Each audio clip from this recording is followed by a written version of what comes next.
नमस्कार दोस्तों, यदि आप लोग भी बिहार बोर्ड से 18 फरवरी के दिन मैट्रिक का मैथ का पेपर देने जा रहे हैं और आपका भी मैथ दोस्तों कमजोर है और मैथ में अच्छे से जल्दी आपको कुछ समझ में नहीं आता है, लेकिन क्या करें, आपको मजबूरी में इस बार परीक्षा देना ही पड़ रहा है। तो आप लोग मैथ का टेंशन अब छोड़ दीजिए, क्योंकि हम दोस्तों 18 फरवरी के लिए एक मैथ का क्वेश्चन पेपर लेकर आए हैं और इस क्वेश्चन पेपर का इसमें जो ऑब्जेक्टिव है ना दोस्तों, इस ऑब्जेक्टिव क्वेश्चन को बताने वाले हैं। ठीक है ना, अगर इसे आप अच्छे से याद कर लेते हो तो 100% आपका मैथ का टेंशन दूर हो जाएगा और कमेंट बॉक्स में बिना थैंक यू लिखे बोले भी नहीं जाएंगे, है ना। क्योंकि दोस्तों मैथ का पेपर आपका इतना सुंदर जाएगा ना कि पूरा मन खुश हो जाएगा। उसके बाद से संस्कृत का पेपर दीजिएगा ना तो और मन खुश होगा, क्योंकि मैथ का पेपर अच्छा जाएगा तो संस्कृत का भी अच्छा जाएगा। मेरे रहते हुए आपको टेंशन लेने की जरूरत ही नहीं है। ठीक है, तो आइए दोस्तों हम आपको इस क्वेश्चन पेपर का ऑब्जेक्टिव क्वेश्चन बताते हैं दोस्तों, है ना। ये बोर्ड लेवल का क्वेश्चन है, अच्छे से इसको देखना, इग्नोर मत करना, क्योंकि इस समय इग्नोर करना समझ लो खतरे से खाली नहीं है ना। तो दोस्तों देखिएगा, 1 से लेकर 100 तक ऑब्जेक्टिव क्वेश्चन होगा। 100 में से 50 को ऑब्जेक्टिव क्वेश्चन का आपको उत्तर देना होगा। ठीक है, जब भी क्वेश्चन पेपर मिलेगा तो माँ सरस्वती का आशीर्वाद ले लेना, जय माँ सरस्वती। ठीक है ना, और बहुत अच्छे से आप लोग पेपर दीजिएगा और पूरा क्वेश्चन हम टकरा देंगे। ठीक है, क्योंकि हम ही हैं बोर्ड हैकर। ठीक है ना, पेपर हैक कर लेते हैं। देखो, यदि घटना ई की पूरा घटना ई डैश है तो निम्नलिखित में कौन सही है दोस्तों। तो इसका सही उत्तर हो जाएगा option number C, P E plus P dash बराबर 1। ये वाला सही उत्तर हो जाएगा, इसको आप लोग याद कर लीजिए। ठीक है, दूसरा नंबर क्वेश्चन है, एक असंभव घटना की प्रायिकता है। एक असंभव घटना की प्रायिकता होती है, तो एक असंभव घटना की प्रायिकता का मान होता है दोस्तों 0, यानी कि 0। ऑप्शन नंबर ए सही जवाब मिल जाएगा दूसरा नंबर क्वेश्चन का। तीसरा नंबर क्वेश्चन है, किसी घटना ई के घटित होने की प्रायिकता पीई हो तो निम्नलिखित में कौन सही है। तो ऑप्शन नंबर दोस्तों डी नंबर सही जवाब मिल जाएगा, क्योंकि प्रायिकता का मान 0 या 0 से बड़ा, 1 या 1 से छोटा होता है। तो ऑप्शन नंबर डी आपका बिल्कुल सही जवाब मिल जाएगा। ठीक है, आइए दोस्तों अगला क्वेश्चन बताते हैं, है ना। पूरा पेपर हैकर हैं हम, ठीक है, देख लीजिएगा। देखिए दोस्तों, है ना, हम बता देते हैं, हम ना बहुत मेहनत करके ना और बहुत ना ज़्यादा कोशिश प्रयास करने के बाद ऐसा ऐसा क्वेश्चन तैयार करते हैं ताकि आप ना इस समय कम समय में अच्छे नंबर उठाओ मैथ में, और जो लोग अच्छे से नहीं पढ़ पाए उनको ज़्यादा हेल्प मिले। ठीक है ना, तो बस आपसे एक छोटा सा रिक्वेस्ट है, हमारे छोट भैया और बहनी लोग, इनसे एक छोटा सा रिक्वेस्ट है कि इस वीडियो को लाइक कर दीजिएगा और चैनल को सब्सक्राइब कर लीजिएगा। बाकी हम पूरा 23 फरवरी तक आपका साथ नहीं छोड़ेंगे। 23 फरवरी तक हम आप लोगों का परीक्षा मतलब ना जब अच्छे से ख़त्म हो जाएगा उसके बाद से हालचाल पूछेंगे और बताइएगा, तो ज़रूर आप लोग लाइक करना। देखिए चौथा नंबर क्वेश्चन, 3 4 7 2 7 6 7 9 का बहुलक होगा। बहुलक कैसे निकालते हैं, जो अंक सबसे ज्यादा बार होता है वही बहुलक होता है। तो सबसे ज्यादा इसमें क्या है, 7 है, 7 है, 7 है, तो 7 आंसर हो जाएगा। याद रखना इस बात को, जो अंक सबसे ज्यादा बार होता है वही बहुलक होता है। पांचवा नंबर क्वेश्चन है, यदि 3 4 5 17 तथा x का माध्य 6 है तो x का मान क्या होगा। तो माध्य बराबर क्या होता है, माध्य बराबर होता है कुल संख्याओं का योग बटे कुल संख्या। तो संख्या क्या है, 3 है, 3 को जोड़ेंगे, 4 को जोड़ेंगे, 5 को जोड़ेंगे, 17 को जोड़ेंगे और साथ में दोस्तों x को जोड़ेंगे। 6 को नहीं जोड़ेंगे क्योंकि 6 माध्य है। और बाटा में कितना लिखेंगे, कौन संख्या है, 1 2 3 4 5, तो 5 से हम लोग भाग दे देंगे।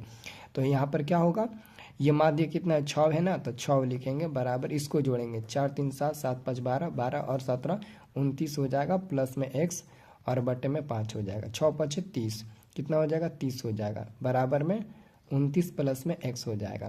तो यदि दोस्तों 30 में से ये 29 आकर इधर घट जाता है तो x का मान कितना मिल जाएगा, 1 मिल जाएगा। तो यहाँ पर आप लोग टिक लगा दीजिएगा ऑप्शन नंबर ए पर कि 1 मिल जाएगा। और दूसरा है 6वां नंबर क्वेश्चन है कि इतना इतना अंक दिया है और इसका बहुलक निकालना है। तो जो अंक सबसे ज़्यादा बार इसमें दिख रहा है, सबसे ज़्यादा बार क्या दिख रहा है दोस्तों, सबसे ज़्यादा बार इसमें 2 दिख रहा है, तो इसका आंसर हो जाएगा 2, क्योंकि सबसे ज़्यादा बार बहुलक 2 दिख रहा है। ठीक है, 7वां नंबर क्वेश्चन है, यदि किसी वृत्त का क्षेत्रफल इतना है दोस्तों, है ना, तो वृत्त का क्षेत्रफल का फॉर्मूला होता है पाई r स्क्वायर और दिया है 24 64 दिया है दोस्तों, है ना। तो पाई का मान होता है 22/7 गुणे r स्क्वायर बराबर में हो जाएगा 24 64 हो जाएगा। ये 22 से कट जाएगा दोस्तों, 22 से देखिए एक बार में, फिर बचेगा 2, फिर एक बार में कटेगा 2 6, फिर दोस्तों 4 4 बचेगा, 2 बार में कटेगा, 2 बार में कटे 112 बार में कट जाएगा। तो r स्क्वायर बराबर हो जाएगा 112 में ये 7 जाकर गुणा हो जाएगा। तो आर स्क्वायर बराबर क्या होगा, 112 को हम लोग क्या लिखते हैं, 112 को 16 गुणे 7 लिखते हैं, और ये एक और 7 है, ठीक है। अब यहाँ से स्क्वायर हटाएंगे तो ये रूट में हो जाएगा 16 गुणे 7 गुणे 7, तो इसका वर्गमूल निकल जाएगा 4, और यहाँ 7 का एक जुड़ा निकल जाएगा, तो कितना हो जाएगा, 7 चौके 28 हो जाएगा। आर का मान 28 निकल गया। क्वेश्चन में पूछा है वृत्त का व्यास निकालना है, तो वृत्त का जो व्यास होता है ना, व्यास जिसको डी से सूचित करते हैं, होता है 2r, तो हो जाएगा 2 गुणे आर का मान 28 मिला है, तो 28 दूने के 56 सेंटीमीटर मिल जाएगा। ऑप्शन नंबर ए में दिया है, तो ए नंबर वाला सही उत्तर हो जाएगा, ठीक है। ये सब आने वाला क्वेश्चन है परीक्षा में, है ना, बहुत अच्छे से इसे याद करना। 8वां नंबर क्वेश्चन, एक अर्धवृत्त की परिमिति 36 सेंटीमीटर है, तो त्रिज्या कितना होगा। अर्धवृत्त की परिमिति, दोस्तों परिमिति समझते हो परिमिति का क्या मतलब होता है, परिमिति होता है दोस्तों आपका होता है परिमिति, यहाँ पर सॉल्व करके दिखाते हैं। परिमिति होता है दोस्तों पाई आर प्लस में 2r बराबर में दोस्तों दिया है 36, ठीक है। तो ये हो जाएगा आर कॉमन लेंगे तो पाई प्लस में 2 मिल जाएगा ब्रैकेट में, बराबर में 36 हो जाएगा। तो आर पाई के मान में 22/7 प्लस में 2 बराबर में 36 हो जाएगा। तो ये आर हो जाएगा, ब्रैकेट में हम क्या करेंगे, एलसीएम निकालेंगे 7, यहाँ 1 देकर 7 एक एलसीएम निकाल कर बाटा बकर जोड़ बना लेंगे, तो 22 + 7 दूने के 14 हो जाएगा, बराबर में 36 हो जाएगा। तो ये आर गुणे 22 14 कितना होता है 36, है ना, और बटे में 7 बराबर में हो जाएगा 36, 36 36 एक बार में कट जाएगा, तो आर बराबर 7 1 में गुणा होगा 7 सेंटीमीटर मिल जाएगा, आर का मान 7 सेंटीमीटर। तो यहाँ पर दोस्तों ऑप्शन नंबर बी में दिया है 7 सेंटीमीटर, ऑप्शन नंबर बी सही उत्तर हो जाएगा 7 सेंटीमीटर, ठीक है। 9 नंबर क्वेश्चन है, एक वृत्त की त्रिज्या दुगुनी हो जाए तो वृत्त का क्षेत्रफल बढ़ जाएगा। एक वृत्त की त्रिज्या दुगुनी हो जाए तो दोस्तों एक वृत्त की त्रिज्या दुगुनी हो जाए तो मान लो दोस्तों कोई त्रिज्या है जिसको आप दुगुनी कर देते हो, कोई त्रिज्या जिसको दुगुनी, तो 2r हो जाएगा, इसलिए क्षेत्रफल क्या हो जाएगा, तो क्षेत्रफल होता है पाई आर स्क्वायर, लेकिन यहाँ पर त्रिज्या को दुगुना किया गया है तो कितना हो जाएगा, पाई कितना हो जाएगा, पाई और आर के जगह यहाँ पर 2r रखेंगे तो कितना मिल जाएगा, ये मिल जाएगा 4 पाई आर स्क्वायर मिल जाएगा, ठीक है, 4 पाई आर स्क्वायर मिल जाएगा। तो हम क्या करेंगे, 4 पाई आर स्क्वायर में से ये तो नया वाला वृत्त का क्षेत्रफल है, पुराना वाला वृत्त का क्षेत्रफल पाई आर स्क्वायर ही होगा, इसको घटा देंगे तो मिलेगा 3 पाई आर स्क्वायर। परसेंटेज में है ना, परसेंटेज में, तो हम क्या करेंगे 100% से गुणा कर देंगे तो हो जाएगा कितना 300%, और ब्रैकेट में हो जाएगा पाई आर स्क्वायर, तो वृत्त का क्षेत्रफल का 300% बढ़ जाएगा, ठीक है ना। तो ऑप्शन नंबर हो जाएगा डी सही जवाब मिल जाएगा। देखो हम ना बस आप लोगों से एक छोटा सा ना एक चीज़ मांगना चाहते हैं, है ना, बस आप लोग कमेंट बॉक्स में ना अच्छा कमेंट करिएगा हमारे लिए। अगर आप हमारे मतलब ना प्रति आप अच्छा कमेंट करते हैं ना तो हमारा मनोबल बढ़ेगा, तो हम आपको लाइव आएंगे, मैथ का 2 नंबर वाला 5 नंबर वाला जो क्वेश्चन बताएंगे ना वो पेपर में छप जाएगा, ठीक है ना। क्योंकि 1-2 लड़के ना खराब कमेंट कर देता है सब ना, तो हमको मन नहीं करता है कि इतना मेहनत करते हैं, है ना, फिर भी सब कुछ कमेंट कर देता है। देखिए 2 भिन्न त्रिज्या वाले वृत्त हमेशा होते हैं, तो 2 भिन्न त्रिज्या वाले वृत्त हमेशा होते हैं, 2 भिन्न त्रिज्या वाले, तो ये बहुत ज़्यादा इंपॉर्टेंट दोस्तों क्वेश्चन है, इसको कहते हैं समरूप होते हैं, ऑप्शन नंबर 20 सही जवाब मिल जाएगा। 11 नंबर क्वेश्चन है दोस्तों ध्यान से देखिएगा, एक रेखा जो वृत्त के 2 बिंदुओं पर दो भिन्न बिंदुओं पर प्रतिच्छेद करती है तो कहलाती है छेदक रेखा, जो कि ऑप्शन में नहीं दिया है तो ऑप्शन नंबर डी हो जाएगा, ठीक है ना, छेदक रेखा कहलाती है। अगला क्वेश्चन है कि यदि पी ए और पी बी बिंदु किसी बिंदु पी से ओ केंद्र वाले वृत्त पर खींची गई स्पर्श रेखा जिसके बीच का झुकाव जो है 80 डिग्री है, यानी कि ये हमारा ये एक वृत्त है, यहाँ पर कोई पी बिंदु है, यहाँ से पी ए और पी बी 2 स्पर्श रेखा खींची गई है, पी ए और पी बी, ये केंद्र ओ है, तो ये इसका जो झुकाव है कह रहा है कि ना ये 80 डिग्री पर झुकी हुई है, यानी कि 80 डिग्री पर ये झुकी हुई है दोस्तों, है ना। तो कह रहा है ना कि पी ओ ए यहाँ पर 90 डिग्री बनता है एंगल, यहाँ पर भी 90 डिग्री, तो इसको ऐसे मिलाएंगे, इसका मान निकालना है। तो इसका मान निकालने के लिए पहले पूरा मान निकालिए, तो कोण ओ प्लस कोण ए प्लस कोण बी और प्लस कोण पी बराबर कितना हो जाएगा 360 डिग्री, क्योंकि दोस्तों ए ओ बी पी मिलकर एक चतुर्भुज बनाता है और चतुर्भुज के चारों कोणों का जोगफल 360 डिग्री होता है, तो चतुर्भुज हो जाएगा। तो इसका मान कितना है, इसका मान निकालना है। कोण ए का मान कितना है 90 डिग्री, कोण बी का भी मान 90 डिग्री और कोण पी का मान 80 डिग्री, बराबर में 360 डिग्री हो जाएगा। अब कोण ओ कितना निकलेगा, 360 डिग्री में से इन तीनों को जोड़कर घटा दो, 9 3 27, 260 घटा दो 260, तो कोण ओ मिल जाएगा 100 डिग्री। यानी कि जब पूरा 100 मिल गया तो इसका आधा कितना हो जाएगा, 50 हो जाएगा। तो ऑप्शन नंबर ए सही जवाब मिल जाएगा, ऑप्शन नंबर ए सही जवाब मिल जाएगा। अगला क्वेश्चन देखिएगा, यदि किसी उदग्र खंभे की ऊंचाई किसी क्षण उसकी छाया के बराबर हो जाए तो सूर्य का उन्नयन क्या होगा। कह रहा है कि कौन खंभा है, खंभा, और कह रहा है कि इस खंभे की ऊंचाई और छाया दोनों एक समान हो जाए। तो मान लो दोस्तों ये ए है, ये बी और ये सी हो गया। तो मान लो दोस्तों ये एक्स, तो ये भी एक्स हो जाएगा। तो कह रहा है कि खंभे की ऊंचाई और छाया की लंबाई दोनों किसी न किसी क्षण अगर बराबर हो जाएगा तो थीटा का मान कितना होगा, 90 डिग्री होगा। कैसे, ये पी होगा, ये बी होगा, tan का प्रयोग करो, tan थीटा, यहाँ पर थीटा बनेगा कितना डिग्री का मान, तो tan थीटा बराबर होगा पी बटे ए। तो पी बटे बी होता है ना, तो पी का भी मान एक्स, बी का भी मान एक्स है, ये कट जाएगा एक बार में। tan थीटा बराबर एक कितना का मान होता है, tan 45 का, तो tan 45 हो जाएगा, tan कट जाएगा, थीटा बराबर 45 डिग्री मिल जाएगा, बी नंबर। अगला क्वेश्चन कि 5 सेंटीमीटर ऊंचे घर की छाया की लंबाई 5 मीटर है। मतलब कि कह रहा है दोस्तों 5 मीटर ऊंचे घर है, 5 मीटर ऊंचे घर है जिसकी छाया भी कितना बना है, 5 मीटर बना है। तो सूर्य का उन्नयन कोण ये निकालना है थीटा। तो ये ए हो गया, ये बी हो गया, ये सी हो गया। इसमें भी tan का ही प्रयोग करेंगे, tan बराबर पी बटे बी, पी का भी मान 5, बी का भी मान 5, 5 5 कट जाएगा एक बार में। तो tan थीटा बराबर कितना हो जाएगा, एक कितना का मान होता है, tan 45 का, तो क्या होगा, tan कटेगा तो थीटा बराबर यहाँ पर भी आपका 45 डिग्री ही मान मिलेगा, यहाँ पर भी 45 डिग्री ही मान मिलेगा, सी नंबर हो जाएगा। ठीक है, सी नंबर सही उत्तर हो जाएगा।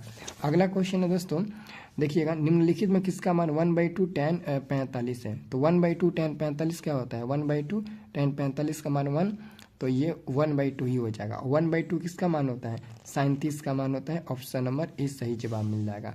अगला क्वेश्चन है 16 नंबर, ध्यान से देखिएगा, यदि sin थीटा बराबर √3/2 तो थीटा का मान क्या होगा, तो ये हो जाएगा sin थीटा बराबर √3/2 कितना का मान होता है, sin 60 का मान होता है, तो sin 60 होगा, sin कटेगा, थीटा का मान 60 डिग्री मिल जाएगा, ऑप्शन नंबर बी हो जाएगा।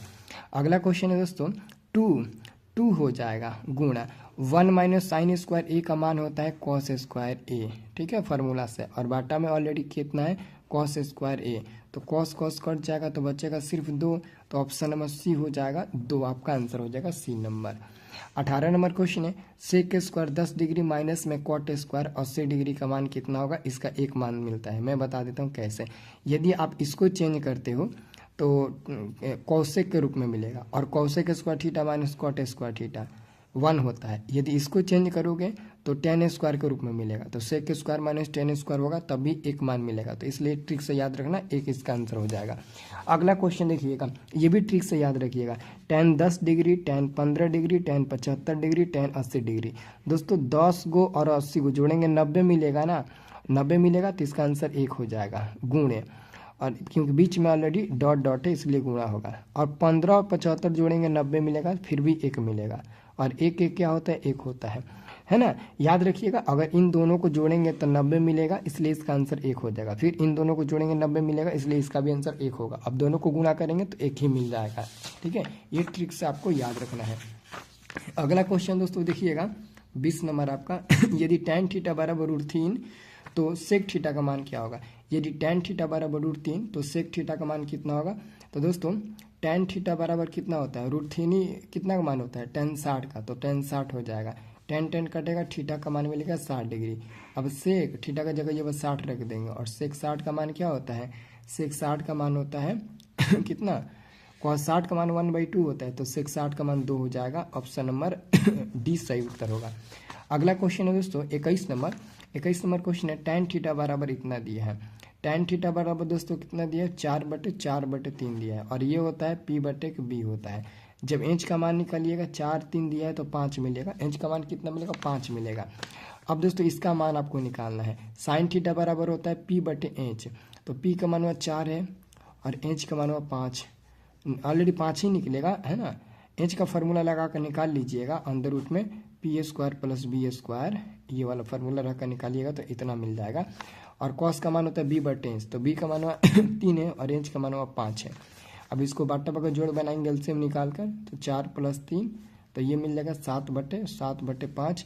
ऑप्शन नंबर सी सही जवाब मिल जाएगा, 7/5 सी नंबर वाला सही जवाब मिल जाएगा आप सभी का। ठीक है, अगला क्वेश्चन है किसी बिंदु की y अक्ष से दूरी उस बिंदु का कहलाती है। देखो अगर y कहेगा ना तो y अक्ष से दूरी x होगा, और x वाले को हम भुज कहते हैं, भुज के अलावा x नियामक भी कहते हैं और x निर्देशांक भी कहते हैं। तो ऑप्शन नंबर बी में दिया है x निर्देशांक, यही उत्तर होगा। अगला है दोस्तों बिंदु -8,6 किस चतुर्थांश में स्थित है। तो 8 में माइनस है, 6 में प्लस छुपा हुआ है। माइनस प्लस दोस्तों द्वितीय चतुर्थांश में होता है, ऑप्शन नंबर बी सही उत्तर होगा। 24 नंबर क्वेश्चन है बिंदु ए 2,-3 और बी 2,2 के बीच की दूरी क्या होगा। इन दोनों के बीच की दूरी आपको निकालना है। दोनों के बीच की दूरी कितना होगा, तो दोनों के बीच की दूरी 50 25 5 मिल जाएगा, ऑप्शन नंबर डी मिल जाएगा। दूरी सूत्र का फॉर्मूला याद है ना, x2 - x1 का दी होल स्क्वायर प्लस में y2 - y1 का दी होल स्क्वायर, ये दूरी सूत्र का फॉर्मूला याद है ना। इसी को बैठाइएगा तो आपका इतना मिल जाएगा। अब बैठा के देखिए डी ही मिलेगा 5 इकाई।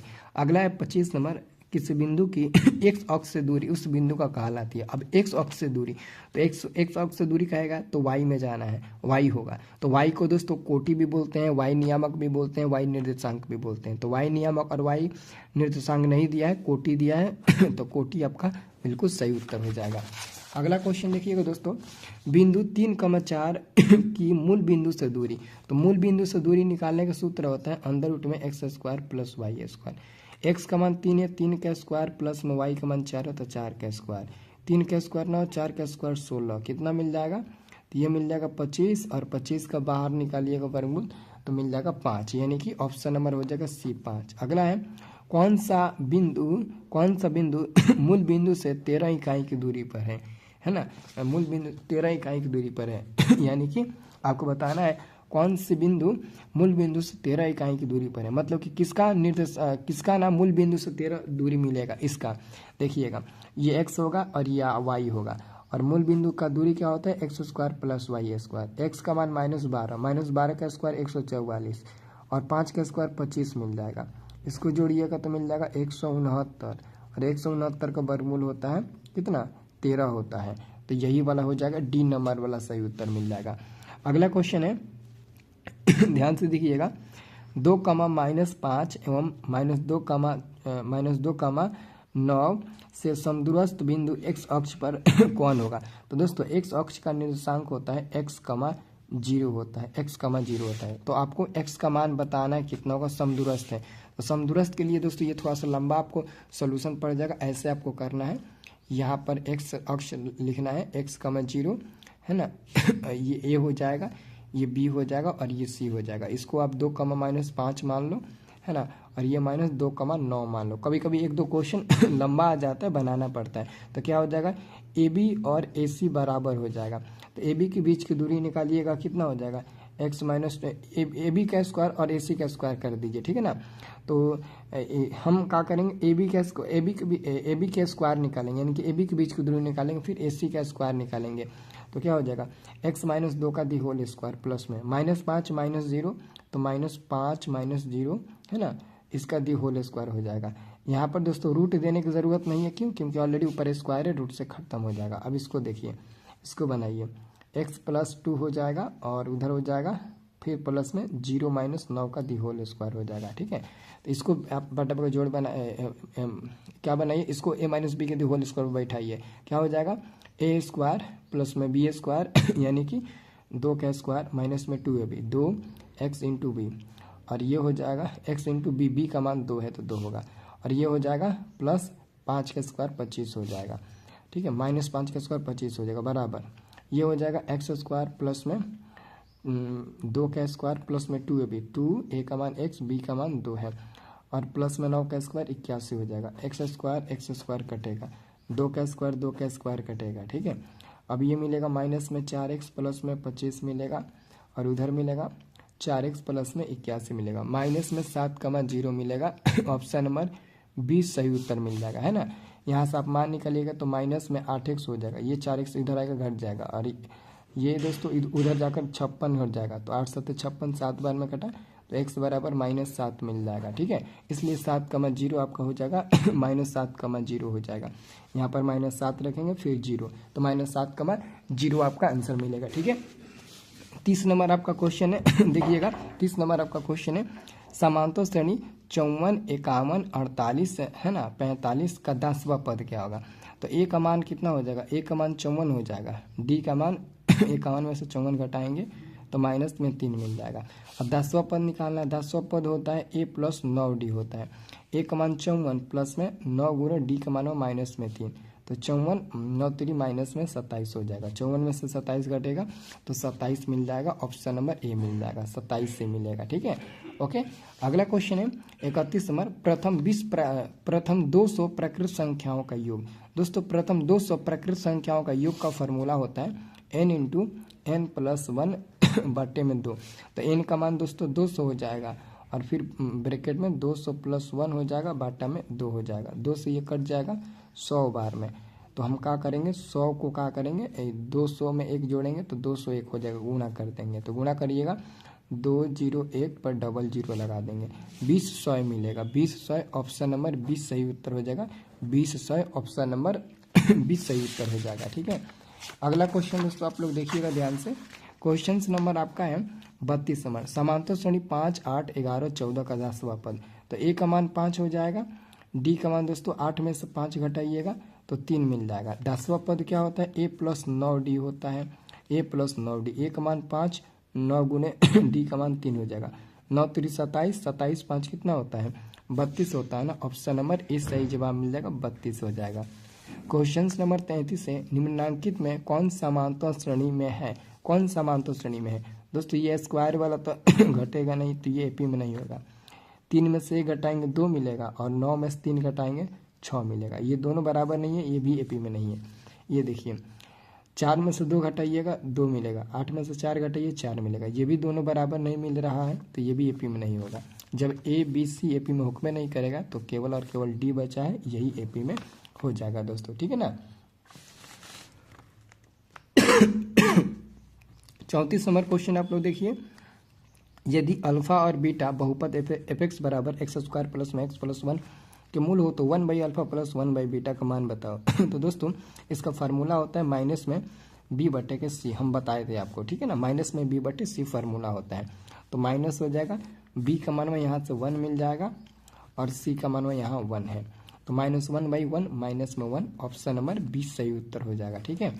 अगला क्वेश्चन है 35 नंबर, बहुपद 4x स्क्वायर माइनस में 4x प्लस 1 के मूलों का योगफल, मूलों का गुणनफल।